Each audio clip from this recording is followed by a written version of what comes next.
당신의 마음을 소중히 여기는 안산 단원 FM.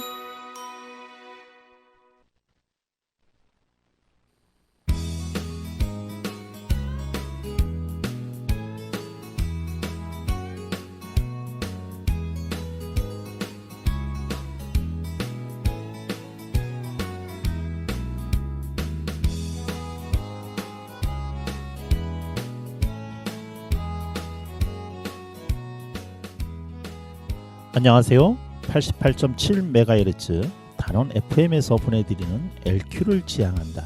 전원석의 횡설수설 인문학 네 번째 방송을 시작하겠습니다. 저는 진행을 맡은 천원석입니다. 참고로 LQ는 로우 퀄리티의 약자입니다. 즉 이 방송은 인문학이라는 거창한 이름을 달고 있지만 실제로는 낮은 수준의 방송이라는 의미입니다. 인문학이란 게 뭐 별게 있겠습니까? 우리가 사는 모습 그 자체가 바로 인문학 아니겠습니까? 그렇게 우리가 사는 모습을 담아 오늘도 이 이야기를 풀어나가도록 하겠습니다.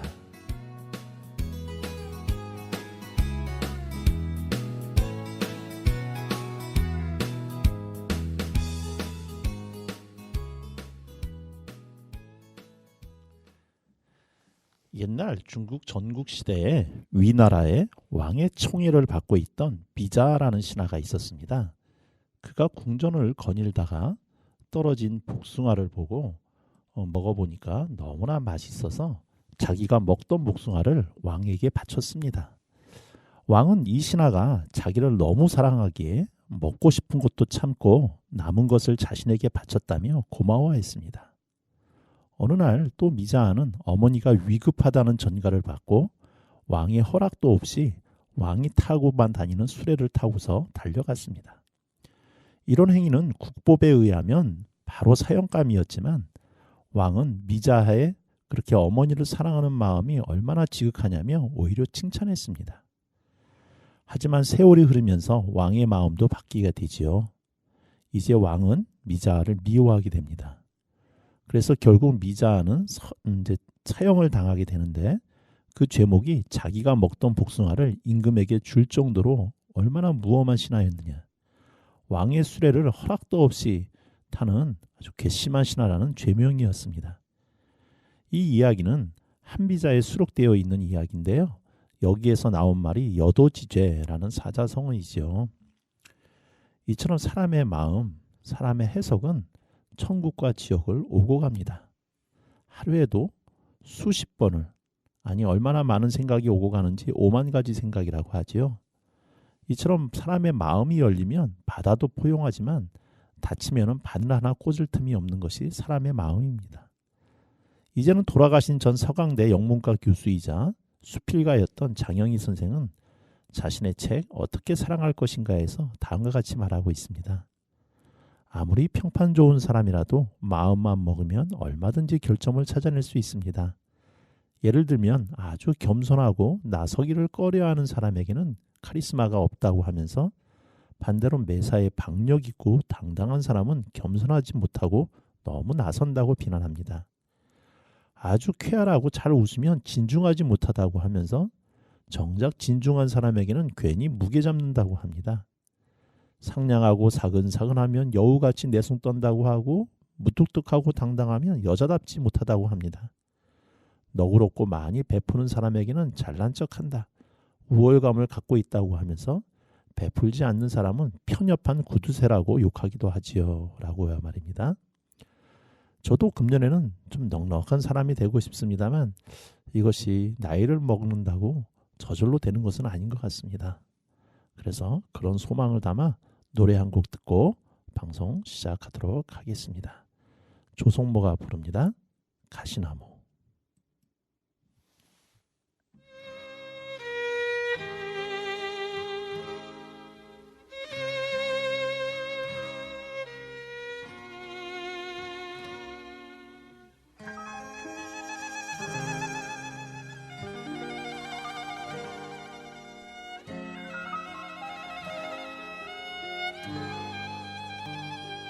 저기 떠나가는 배 거친 바다 외로이 겨울비에 젖은 도체 가득 찬바람을 안고서 언제 다시 오마는 허튼 맹세도 없이 봄날 꿈같이 따사로운 저 평화의 땅을 찾아 가는 배여 가는 배여 그곳이 어둠의 녀 강남길로 해남길로 바람에도 철맞겨 물결 너머로 어둠 속으로 저기 멀리 떠나가는데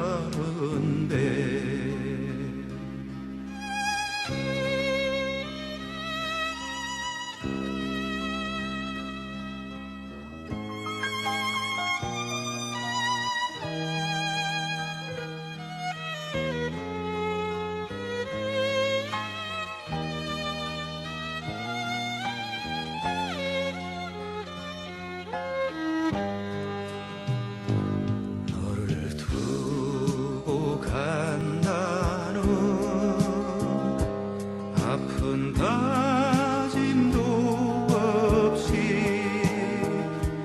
남기고 가져갈 것 없는 저 무욕의 땅을 찾아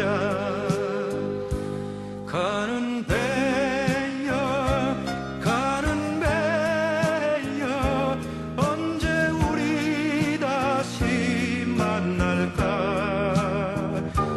꾸밈없이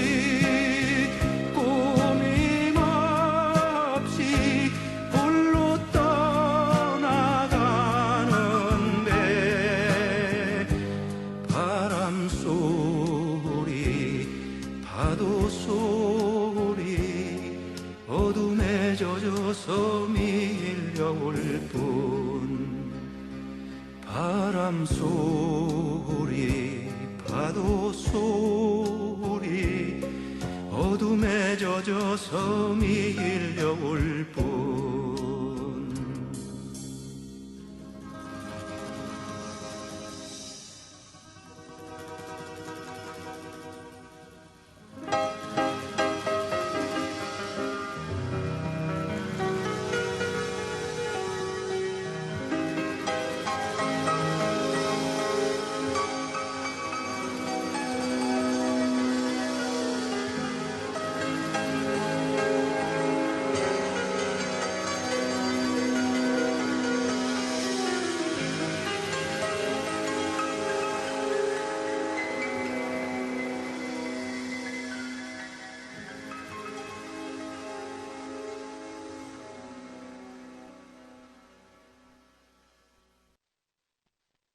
예, 제가 조성모의 가시나무라고 곡을 처음에 말씀드렸는데 정작 나간 곡은 정태춘의 떠나가는 배였습니다.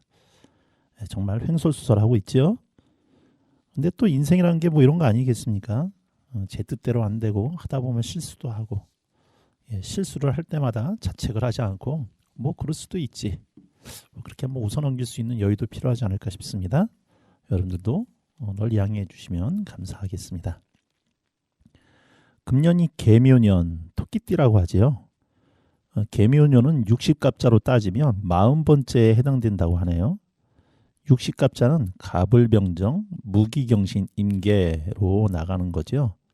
이것을 십간, 또 다른 말로 천간이라고도 부르고 여기에 자축인묘, 진사오미, 신유수레로 이렇게 일컬어지는 지지와 서로 결합해서 만들어 놓은 것을 60갑자라고 보통 이야기를 합니다.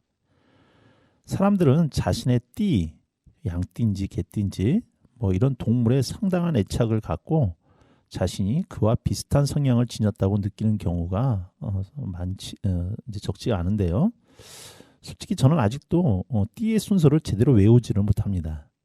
그래서 어르신들이 나이가 몇 살인지를 따질 때 띠를 가지고 이야기하면 금방 인지하지를 못하곤 합니다.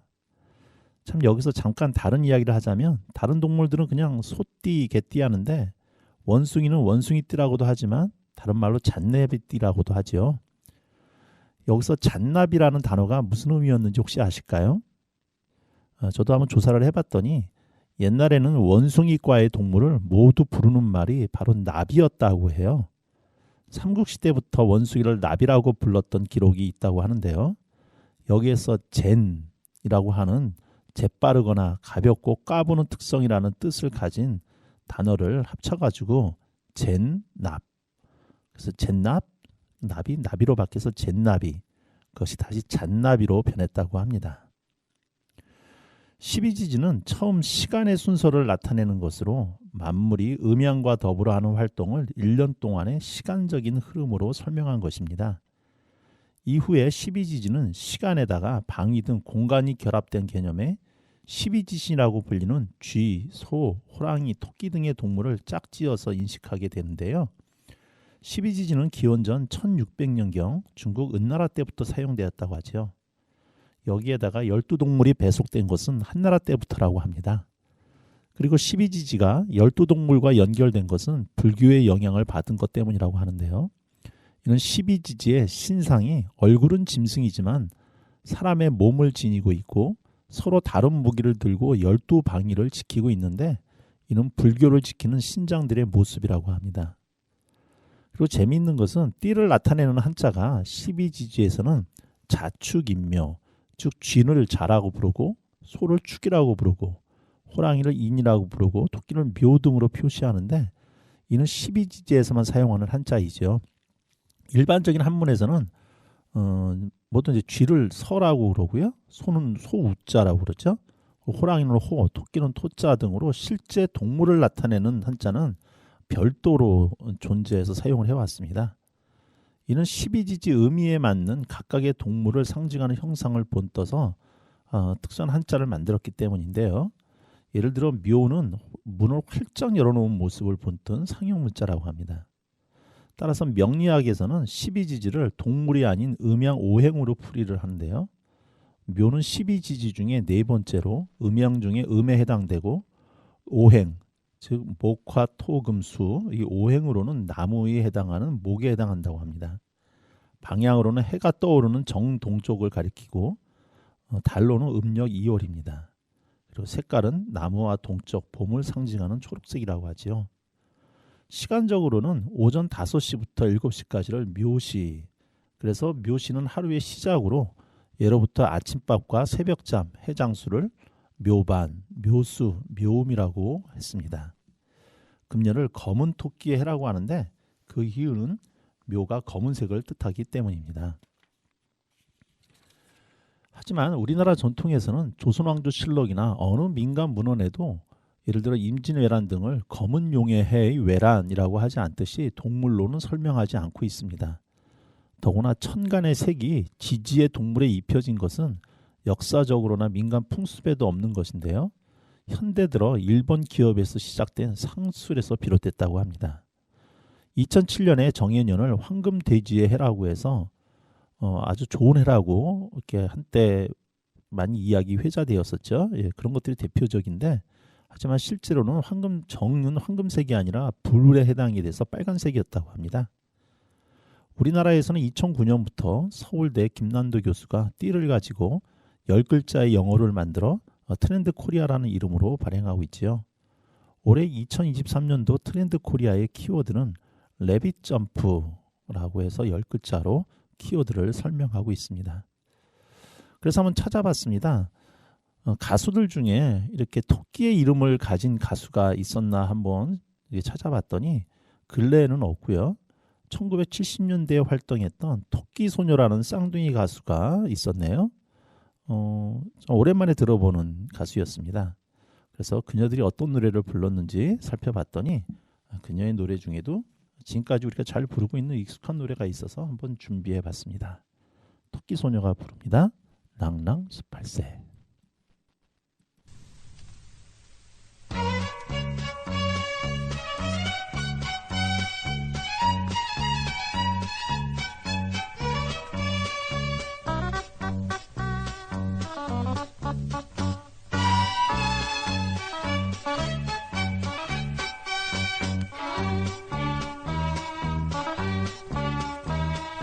저거리 걸음 말아지고서 누구를 기다리나 낭랑 18세 호들지는 앞개울에서 서쪽새 울 때만을 기다립니다.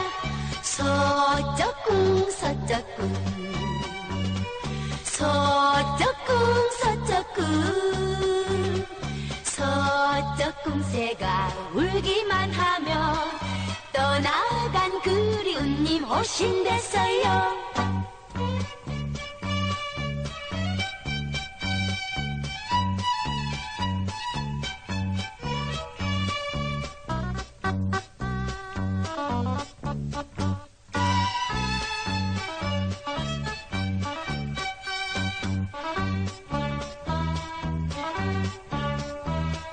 팔짱을 끼고 돌뿌리 차며 누구를 기다리나 총각 20세 송아지매는 뒷산 넘어서 서쪽새 울 때만을 기다립니다. 서쪽궁 서쪽궁 서쪽궁 서쪽궁 서쪽궁새가 울기만 하면 풍년이 온댔어요. 풍년 온대요. 서쪽궁 서쪽새가 울어서 삼천리 강산에 풍년은 왔네. 맹세 안 해도 새는 우는데 기약한 나의 님은 어이 못 오나. 서쪽궁 서쪽궁 서쪽궁 서쪽궁 서쪽궁새가 울기만 하면 기어코 오겠다고 맹세한니마.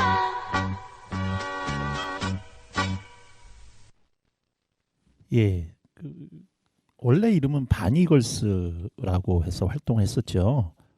그런데 이제 박정희 정권 시절에 외래어 금지 정책에 따라서 모든 가수 외래어로 돼 있었던 가수의 이름들이 한글로 개명했던 시기가 있었습니다.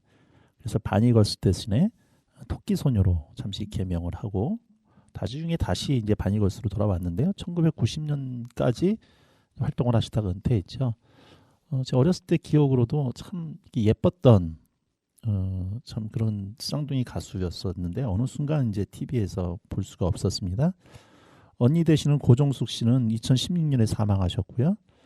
지금 동생 고재숙 씨만이 이제 살아 계신데 그분의 딸이 저도 이걸 조사하다 보니까 알게 된 건데 배우 전소니 씨가 동생 고재숙님의 딸이라고 하네요. 네, 오랜만에 들어봤던 토끼소녀의 낭랑 18세였습니다. 여러분 혹시 우리가 먹는 음식 가운데 가장 최악의 음식이 뭐라고 알고 계시나요? 술, 담배, 혹은 돼지고기? 뭐 당장 머릿속에 떠오르는 것들이 많이 있으실 텐데요. 저도 금년에 알게 된 건데 우리가 먹는 음식 가운데 최악의 음식이 떡국이라고 하네요. 좀 의외지요? 근데 떡국은 모든 성인병의 원인이 된다고 합니다. 당뇨, 고혈압과 고지질은 물론이고지만 심장계 질환을 비롯해서 여성들은 생리불순, 남자들은 발기부전을 비롯해서 전립선의 원인이 되기도 하고요. 무엇보다 최악의 발암물질을 품고 있다고 하는데요. 저도 금년에는 떡국을 몇 그릇 먹었는데 떡국이 이렇게 최악의 음식인지는 정말 몰랐습니다. 처음 들으시는 여러분들도 놀라신 분이 계실 텐데요. 나도 금년에 떡국을 먹었는데 어떻게 하지? 이러시는 분들이 있으실 겁니다. 근데 떡국이 왜 이렇게 최악의 음식이냐면 떡국을 먹으면 나이를 한 살 더 먹기 때문이라고 하네요. 나이를 먹게 되면 당연히 위에서 얘기한 모든 성인병에 보다 노출이 될 수밖에 없지 않겠습니까? 그런 의미에서 떡국은 우리가 먹는 최악의 음식이라고 할 수가 있겠네요. 네, 휜소리 한번 해보았습니다. 여러분은 토끼 하면 무엇이 떠오르시나요? 예로부터 동양에서는 토끼를 착하고 겸손하면서도 지혜로운 동물로 여겼지요. 또한 토끼는 감수성이 뛰어나 예술성이 강하지만 반면에 생각이 앞서서 재능만 믿고 게으르고 수동적인 게 또 흠으로 꼽히기도 합니다. 대표적인 예로 토끼와 거북이 우화를 떠올리시면 되지 않을까 싶습니다. 동물을 무서워하는 아이들도 토끼는 그렇게 무서워하는 것 같지는 않은데요. 우리나라는 유독 토끼에 대해서는 친근함을 많이 느끼는 것 같습니다. 먼저 옛날에는 우리나라 지도가 토끼 모양을 닮았다고 생각했지요. 물론 지금은 우리나라의 지도를 호랑이가 포효하는 모습으로도 그리고 있고, 그렇게 우리나라를 토끼 모습으로 그린 것은 일제가 남긴 유산이라고도 말하고 있습니다만, 여간 오랫동안 우리는 우리나라 지도를 토끼로 연상해 온 것은 사실이었습니다. 또 토끼하면 떠오르는 것이 동요에도 들어가 있습니다만, 둥근 보름달 속에서 방아를 찢고 있는 모습을 떠올리기도 합니다. 이참에 동요가 나와서 잠시 말씀을 나누자면 동요의 가사는 이렇게 시작됩니다. 푸른 하늘 은하수 하얀 쪽배에 개수나무 한 나무 토끼 한 마리 돛대도 아니 달고 삿대도 없이 가기도 잘도 간다 서쪽 나라로. 혹시 이 동요의 제목이 뭔지 아시나요? 의외로 이 동요의 제목을 잘 모르시거나 잘못 알고 계신 분도 많으신데 이 동요의 제목은 반달이었죠. 이 노래는 일제강점기인 1924년에 발표된 우리나라 최초의 창작 동요입니다. 윤극영 선생님이 작사 작곡한 동요인데요. 우리나라 창작 동요의 효시가 되는 곡이기도 하지요. 당시 나라를 빼앗긴 일제강점기에 불행한 어린이들에게 꿈과 용기와 희망을 주는 동요였기에 오늘날에도 잊혀지지 않는 민족의 노래로 남게 되었습니다. 이 노래가 약간 뭔가 애수를 띠는 그런 곡조로 되어 있는데 일각에서는 이 곡을 작곡하실 때 윤국영 선생님이 가족을 잃는 그런 개인적인 불행사가 있어서 그 감정이 이 노래에 이입되지 않았나라고도 이야기를 하고 있습니다. 근데 여기서 잠깐 퀴즈 하나 드려보겠습니다. 이 노래의 가사에는 개수나무라는 나무가 나오는데요. 혹시 개수나무를 보신 적 있나요? 그리고 이 개수나무가 혹시 어떤 나무인지 아시는지 모르겠습니다. 저도 꽃 이름이나 나무 이름 같은 경우는 영잼병인데요. 이 나무는 개수나무과 개수나무 속에 속하는 낙엽묘기로 중국과 일본이 원산지라고 합니다. 우리나라에서는 자생하지 않았다고 하죠. 한국에서는 이제 일본에서 들여온 품종인 자포니카가 자라고 있는데 1920년대 경기도 광릉에 처음으로 옮겨져 심었다고 합니다. 현재 모수, 즉 처음에 들여왔던 그 나무는 이제 광릉 국립수목원에서 잘 자라고 있다고 합니다. 중국에서는 이 나무를 연향수라고 부르고 일본에서는 한자로 개자로 쓰고 카츠라라고 발음한다고 합니다. 그래서 원래 이 나무는 우리나라에 자생하지를 않아서 한국어 이름이 없었는데 일제강점시대에 일본을 통해 한국에 도입될 당시 우리나라에서 개라는 글자만 보고 개수나무라는 이름을 달아서 보급했다고 합니다. 개, 수, 이 숫자가 또 나무 숫자니까 이중으로 의미가 개수나무 하면 개나무, 나무라고 하는 이름이 되겠죠. 마치 역전 앞이라고 하듯이 그런 의미가 들어가 있는 명칭인데요. 종종 명칭에 들어가는 그 개라고 한 한자 때문에 계피가 개수나무의 껍질이라고 오해받는 경우가 종종 있다고 하는데요. 이 계피는 육개나무의 껍질이고요. 또 월계수와도 유사한 점이 있지만 월계수와는 엄연히 또 다른 나무라고 합니다. 그래서 개수나무 덕분에 우리도 한번 개수나무에 대한 노래 한번 들어보고 지나가도록 하겠습니다. 이선희가 부릅니다. 반달 그리고 섬치바이 이어서 듣도록 하겠습니다.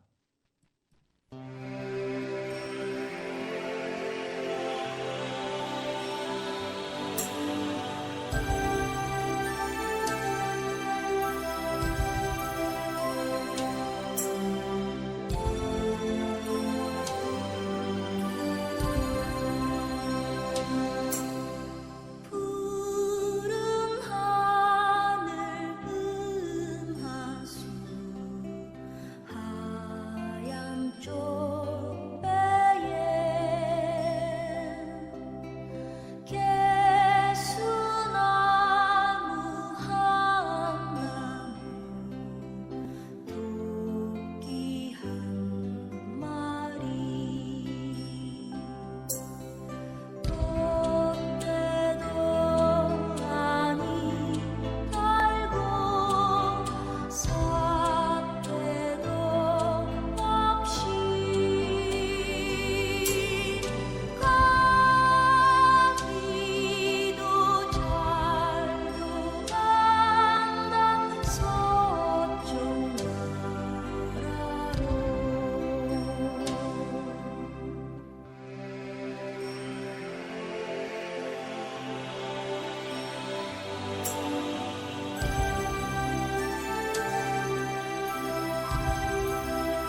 예.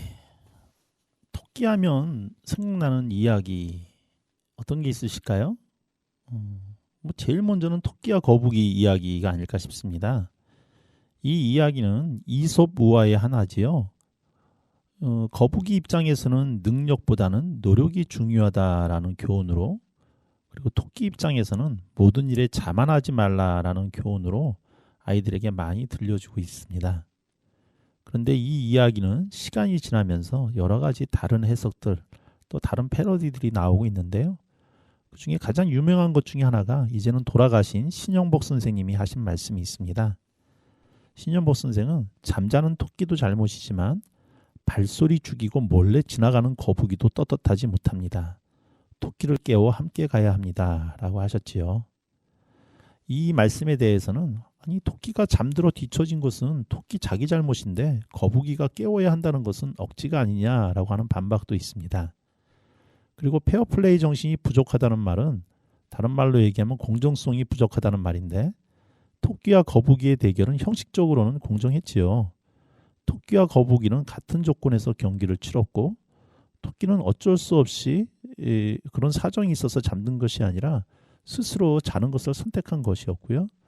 그래서 토끼를 거북이가 깨운다면 굉장히 큰 도량을 보여주는 일일 수는 있겠지만 구태여 깨우지 않았다고 거북이가 비난을 받아야 할 이유는 없다고 하는 반박도 있습니다.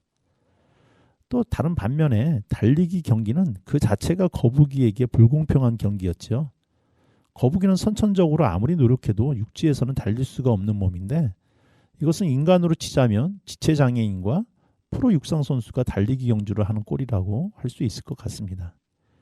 토끼가 자는 것을 알고도 지나친 거북이가 잘못했다라고 한다면, 애초에 거북이가 달릴 수 없다는 것을 알면서도 달리기 경주를 한 토끼가 먼저 더 큰 잘못을 한 것이 아니냐라고 하는 결론도 가능하지 않을까 싶습니다. 더불어 페어플레이를 주장할 거라면 차라리 토끼도 거북이처럼 등딱지를 달고 경주해야 한다는 주장도 있지요. 한편으로는 토끼가 잠든 이유 중에 하나가 우승 상금이 없어서 토끼가 경주에 별다른 의욕이 없어서였을 거라고 하는 그런 우스갯소리도 있답니다. 이런 토끼와 거북이 이야기와 더불어 또 하나의 토끼가 등장하는 유명한 이야기 중에 하나가 바로 우리나라 고전소설 중에 하나인 토끼전이 있습니다. 토끼전은 다 알고 계시다시피 병든 용왕의 치료를 위해서 토끼의 간을 구하러 나온 자라에게 토끼가 속아서 용궁에 가게 되죠. 그 토끼가 자기가 죽을 것을 알게 되고 거기서 당황하지 않고 꾀를 부려 무사히 용궁을 탈출한다는 이야기입니다.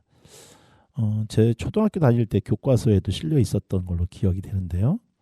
근데 이 이야기는 토끼전이라고 하는 제목 이외에도 우리나라에서는 별주부전, 수군가, 토별과, 토끼타령, 별주부타령, 토생원, 구토지설, 혹은 토끼와 자라 등의 다양한 제목으로도 불리고 있지요. 근데 재미있는 것은 제목이 자라를 중심으로 지어지느냐 아니면 토끼를 중심으로 지어지느냐에 따라 당연히 이야기의 초점도 달라지게 됩니다. 그리고 그에 따라서 이야기의 강조점도 달라지게 되는데요.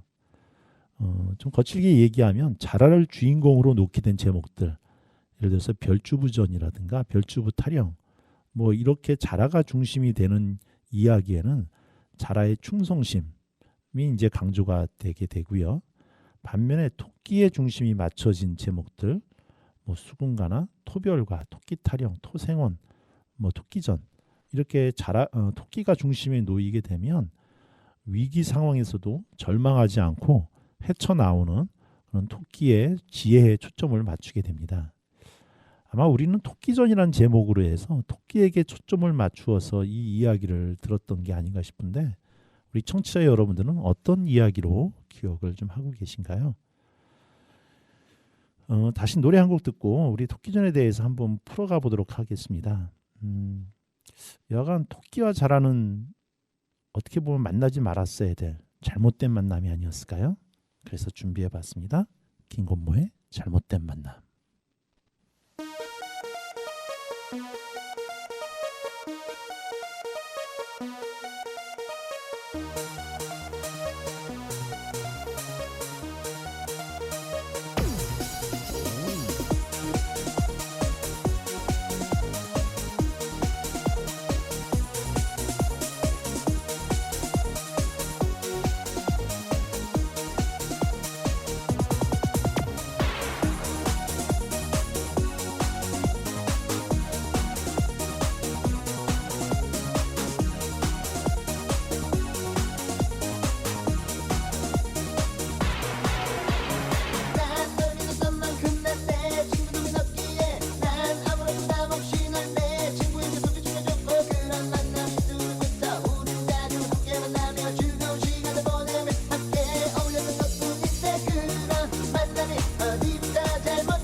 네, 김건모의 잘못된 만남이었습니다.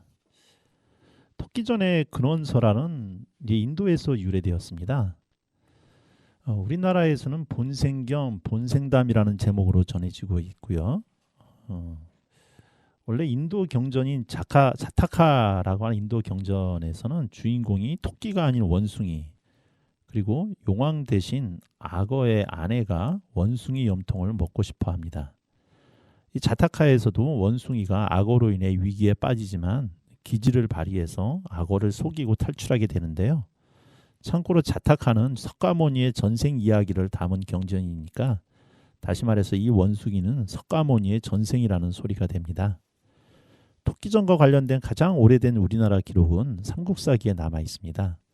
신라의 김춘추가 백제의 침공으로 자신의 딸과 사위를 잃게 되자 백제에 대한 원수를 갚기 위해 병력을 빌리러 사신으로 고구려에 가게 됩니다. 하지만 지원을 받기는커녕 고구려에서 중령 이북의 영토를 달라는 그런 무리한 요구를 하게 되면서 붙들려서 꼼짝없이 옥살이를 하게 될 위험에 처하게 됩니다. 그래서 한참 고민하던 김춘추가 자신의 위기를 탈출하기 위해서 당시 고구려의 실력자였던 선도회라고 하는 사람한테 자신이 가지고 간 뇌물을 가지고 이제 건네주게 되지요.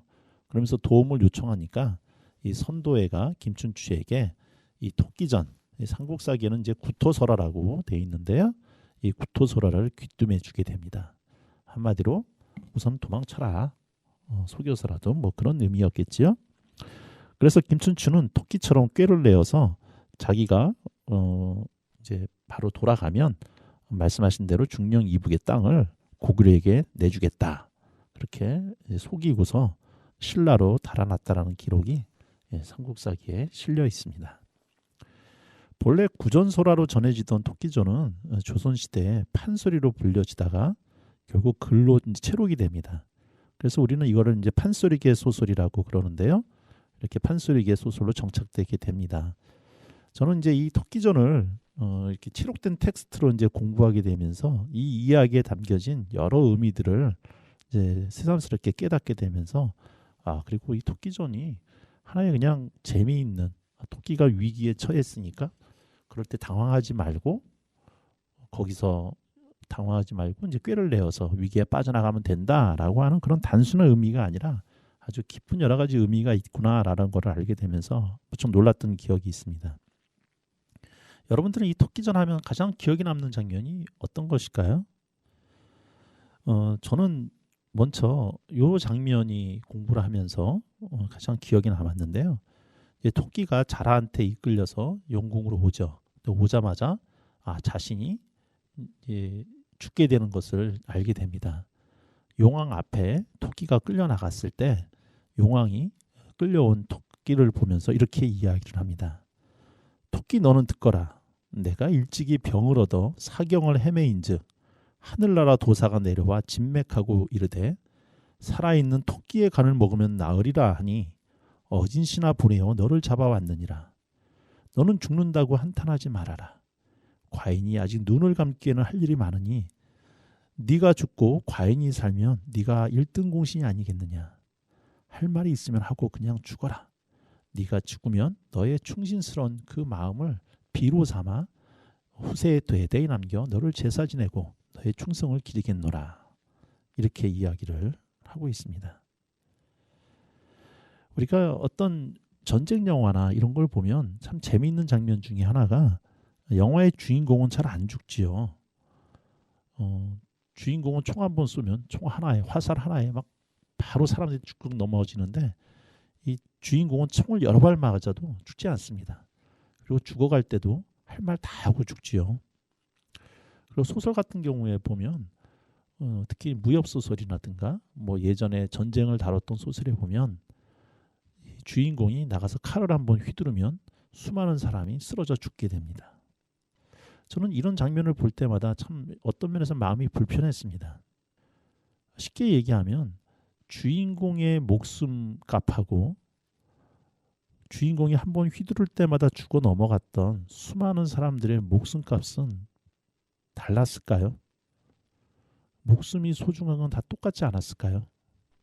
주인공의 칼 한 번 휘두름에 죽어 넘어갔던, 단순히 수십 명이 죽어 넘어갔다라고 이름도 없이 남겨졌던 그 수많은 사람들도 누군가의 아버지였을 것이고, 누군가의 자식이었을 것이고, 누군가의 형제였을 것이고, 누군가의 남편이었을 텐데 그들의 죽음은 너무나 가볍게 처리가 됩니다.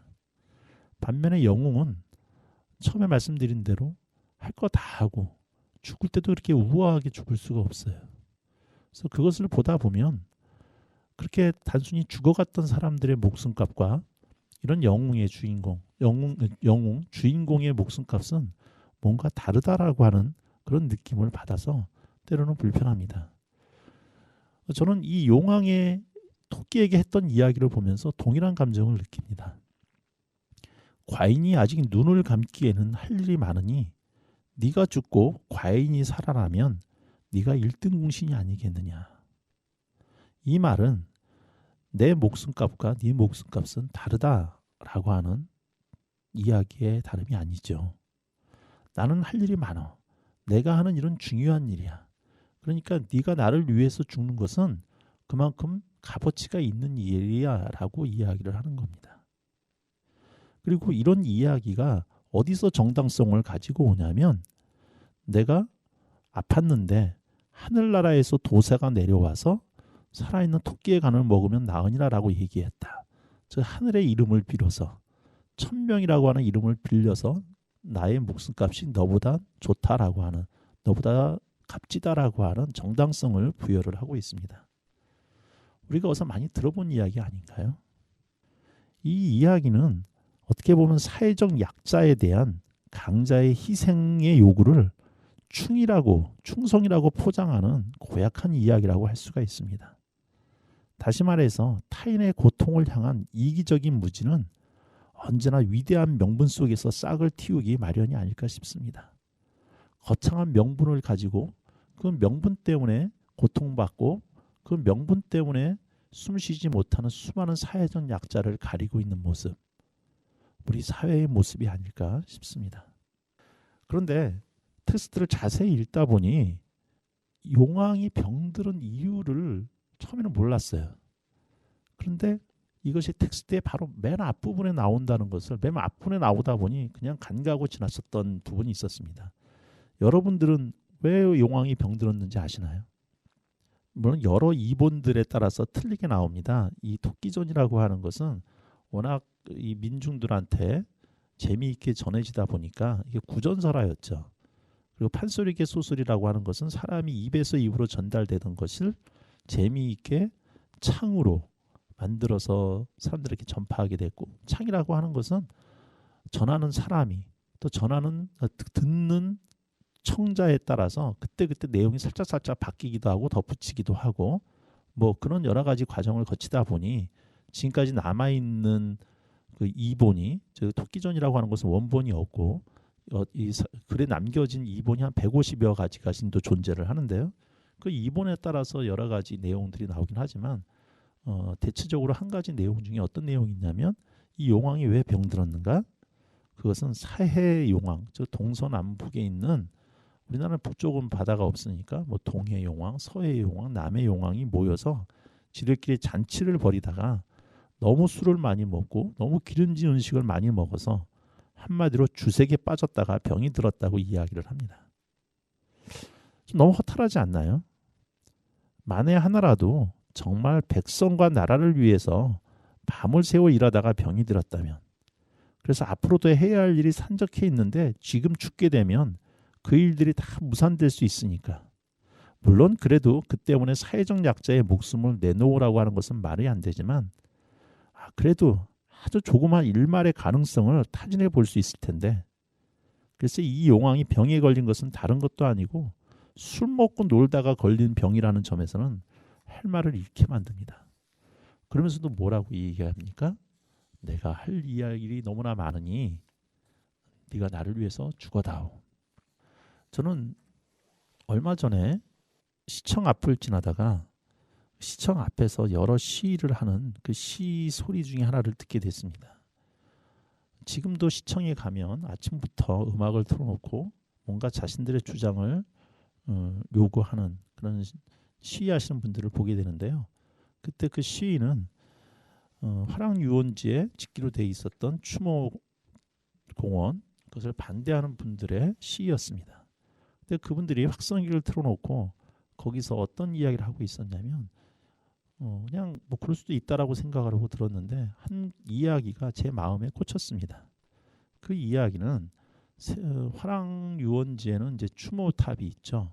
6.25 때 전몰하신 분들을 기리기 위한 추모탑이 있는데 그 방송에서 이렇게 이야기를 합니다. 감히 세월호 따위가 위대한 영령이 모셔 계신 그 추모공원에 들어올 수 있겠는가. 그 얘기를 들으면서 참 마음이 많이 아팠습니다. 세월호 따위가 다른 것도 아닌 추모공원에 들어올 수 있는가. 한마디로 나라를 위해서 돌아가신 그분들의 목숨은 귀하고 세월호로 죽은 그들의 목숨은 다르다는 그런 한 가지 이야기가 아니었을까 싶습니다. 근데 그 이야기를 들으면서 한편으로는 6.25 때 전몰하신 그분들을 기리는 추모공원에 계신 그분들 왜 돌아가신 것일까? 그분들은 나라를 지키기 위해서 자신의 목숨을 바친 거지요. 어린 나이에도. 그렇다면 세월호 우리가 지켜주지 못했던 300여 명의 그 어린 학생들의 목숨, 어떻게 보면 추모공원에서 돌아가신 분들은 그런 학생들의 목숨을 지키기 위해서 돌아가신 것과 마찬가지 아니었을까요? 그리고 그렇게 어이없게 세상을 떠난 학생들도 어떤 일정한 계기가 주어졌다면 충원탑에 모셔진 그분들처럼 나라를 위해서 자신의 목숨을 초계같이 던질 수 있었던 그런 학생들이 아니었을까요? 차이가 있다면 충원탑에 모셔진 그분들은 그런 기회가 있어서 자신들의 목숨을 던지신 것이고 다른 고 학생들은 그런 기회를 맞지 못했다는 것뿐이죠. 그렇다면 나라를 위해서 목숨을 던진 충원탑에 계신 분들이 추모공원에서 그렇게 어이없이 죽어간 그 학생들을 저승에서라도 지키고 보호해 주시기 위해서 추모공원에 같이 모신다면 그것이 더 값진 일이 아닐까 이런 생각도 좀 해보게 되었었습니다. 또 하나 이 토끼전을 보면서 생각해 볼 수 있는 게 자라의 입장에서 본 충이라고 하는 입장입니다. 자라는 용왕을 위해서 목숨을 걸고 육지로 나가게 되지요. 우리가 이제 대개 고전 소설을 볼 때 전문을 다 보지 않고 약식으로 보게 되니까 전문을 보지 않으신 분들 입장에서는 이 자라가 나가기 위해서 육지로 나가기 위해서 그 용왕에서 회의가 열리는 장면을 잘 모르십니다. 자라가 나가기 전에 이 용왕의 용궁 회의장에서는 상어, 고래, 문어 뭐 여러 바다 생물들이 모여서 누가 용왕을 위해서 가서 토끼의 간을 가지고 올 것인가를 놓고서 싸우는 장면이 나오는데 그렇게 한 자리 높게 차지했던 사람들이 막상 죽음의 자리에 나가니까 다들 나는 이런 이유 때문에 저런 이유 때문에 안 된다고 다 발을 빼는 장면들이 나옵니다. 그런데 이 자라라고 하는 아주 별주부라고 하는 주부라고 하는 벼슬은 낮은 벼슬이었죠. 그리고 자라의 모습은 그렇게 고귀해 보이질 않습니다. 원래 처음에 이야기는 구토설화라고 하는 것도 이 구자가 거북이 구자죠. 그래서 처음에는 자라가 아니라 거북이였는데 어느 순간 시간이 지나면서 거북이가 자라로 변하게 됩니다. 왜냐하면 거북이라고 하는 것은 보기에도 좀 자라보다는 고귀해 보이고 또 거북이가 가지고 있는 어떤 상징성이 있다 보니 이야기의 주제를 위해서는 거북이보다는 자라가 좀 더 어울리겠다 싶어서 자라로 바뀐 것으로 파악이 좀 되는데요. 어쨌든 별 볼 일 없던 이 자라가 충성심 하나를 가지고 이제 육지로 나가게 됩니다. 그리고 나가서 토끼를 가모이설로 속여서 데리고 오죠. 용왕의 입장에서는 자라는 충신이었지만 과연 우리의 기준으로 볼 때 자라가 했던 행동, 토끼의 입장에서 볼 때 자라는 어떤 존재였을까라는 생각을 합니다. 그래서 저는 자라를 볼 때마다 과연 자라의 모습을 긍정적으로 볼 수가 있는 것인가 그런 생각을 하게 됩니다. 어쩌면 자라는 충성이라고 하는 그 절대적인 가치에 다른 모든 가치들을 눈여겨보지 않고 오직 충성이라는 가치 아래 다른 것들을 무시했었던 그런 전형적인 관료가 아니었을까 그런 생각이 됩니다. 그러면서 언뜻 떠오른 것이 예루살렘의 아히만, 한나 아렌트가 이야기했던 악의 평범성을 이야기했던 예루살렘의 아히만이 생각이 났습니다. 2차 세계대전에 600만 명을 가스실로 보내는데 실무를 담당했던 아히만이라고 하는 사람이 1960년대에 도망쳐 다니다가 아르헨티나에서 체포돼서 예루살렘 법정에 서게 되지요. 한나 아렌트는 과연 아히만이 어떤 사람이길래 그렇게 잔인한 일을 꾸몄는지를 보기 위해서 재판에 가서 그 재판을 직접 목격을 합니다. 그리고 재판을 보면서 한나 아렌트는 깜짝 놀라게 됩니다. 600만 명을 죽일 수 있었던 사람이라면 아주 전형적인 사이코패스, 전형적인 악인의 모습을 기대하고 갔었던 한나 아렌트였지만 막상 재판에 나왔던 아히만은 아주 왜소하고 너무나 평범한 우리 주변에서 흔히 볼 수 있는 아주 소시민적인 선한 사람의 모습이었다라고 하는 겁니다. 그런데 이 아히만은 거꾸로 자기는 잘못이 없다. 자기는 나라에서 시키는 대로 그 명령에 따랐을 뿐이다. 그래서 자기는 오히려 처벌받아야 될 사람이 아니라 저는 충성스럽게 일한 죄밖에 없기에 표창을 받아야 될 사람이라고 거꾸로 이야기를 하죠. 한나 아렌트는 이 재판을 지켜보면서 아히만을 그렇게 주장하는 아히만을 보면서 악의 평범성이라고 하는 이야기를 떠올리게 됩니다. 사유화된 권력이 헌법 위에 군림하는 나라에서 공무원이라고 하는 존재는 무력하고 왜소할 수밖에 없습니다. 권력에 충실한 사복이 될 것인가 아니면 개인의 양심을 따를 것인가. 영린을 건드린 대가는 혹독하고 반대로 그 수능의 결과는 나름대로의 어떤 열매들이 있죠. 권력의 비위를 거스린 자들은 축출되고 숨죽여 살아남은 공무원들은 영혼이 없는 동물, 권력의 하수인으로 국민들로부터 조롱을 당합니다. 부당한 권력이 작동할 때 수직적인 집행체계의 볼모가 된 이들 공무원들에게 과연 우리는 무엇을 요구할 수 있을까요? 노태강이라고 하는 분이 계셨죠. 박근혜 대통령 집권 시절에 문화체육부 체육국장으로 있다가 박근혜 대통령이 참 나쁜 사람이라고 그렇게 국무회의에서 이야기하는 바람에 좌천되고 쫓겨났었던 분이었습니다. 나중에 그분이 이제 문재인 정권 때 문체부 차관으로 다시 돌아오게 되는데요. 그분이 이렇게 모든 일을 시키는 대로 해야만 될 수밖에 없었던 그런 공무원들의 그런 입장에 대해서 어떤 이야기를 하셨냐면 영혼 없는 공무원은 위에서 시키는 일이 옳은지 그른지 의도적으로 판단을 안 합니다. 여러 가지 불이익을 고려해서 스스로 판단 능력을 차단하는 거지요. 국민들은 이런 공무원들이 미우시겠지요. 하지만 공무원들이 밉다고 그들이 가진 공공성까지 미워하면 안 됩니다. 일 안 하고 복지부동하는 공무원이 있으면 국민들이 당당하게 항의하고 따져야 하지만 공무원들이 불합리한 지시에 대해 자유롭게 판단하고 자기 소신을 이야기할 수 있도록 우리 사회가 지켜줘야 합니다라고 이야기를 합니다. 저는 자라의 모습을 보면서 이렇게 아무 생각 없이 움직였던 그런 공무원들의 모습, 그런 관료들의 모습을 생각하면서 혹시 우리 안에 있는 그런 절대적인 명령, 어떤 커다란 명분 가치에 매몰되어서 우리가 혹시 진짜 봐야 될 것을 보지 못하는 것이 없는가 그런 생각을 좀 하게 됐습니다. 네, 짧게나마 토끼전을 가지고 이야기를 해봤는데요. 또 할 얘기들이 많은데 오늘 시간이 이렇게밖에 되지는 않겠네요. 네, 방송을 조성모의 가시나무를 들으면서 마치도록 하겠습니다.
헛된 바램들로 당신의 변할 것 없네. 내 속엔